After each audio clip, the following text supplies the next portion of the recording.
নমস্কাৰ বন্ধুসকল, এটা বহুতে বেয়া খবৰ আহি পৰিছে আমাৰ বন্ধুসকল। 19 তাৰিখে CRPFৰ যিবোৰ ৰিজাল্ট দিছিল, আমাৰ অসমৰ কাৰণে অহা প্ৰায় 85% অসমৰ ভেকেঞ্চিবোৰ বাহিৰৰ ল'ৰাই লৈ গুচি গ'ল। চ' বন্ধুসকল, এইটো এটা বহুতে বেয়া খবৰ যে আমাৰ অসমৰ কাৰণে অহা ভেকেঞ্চিবোৰ বাহিৰৰ ল'ৰাই লৈ গুচি গৈছে। আমাৰ অসম চৰকাৰে এইবোৰ ওপৰত কেতিয়া একশ্যন ল'ব তাৰ কোনো ঠিকনা নাই। আমি এনেকৈ চাই থাকিলে নহ'ব।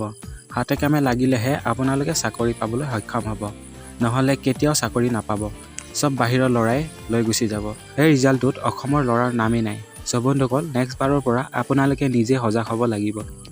চ' বন্ধুসকল, আহিবলগীয়া আছাম পুলিচৰ ফিজিকেল আৰু ৰিটেন এক্সামৰ কাৰণে তৈয়াৰী হোৱা নাই যদি এতিয়াই লাগি যাওক, কাৰণ অতি সোনকালে এডমিট মুকলি কৰি দিব আৰু লগতে অসম পুলিচৰ ইণ্টাৰভিউ এইবাৰ বহুত টাফ হ'ব।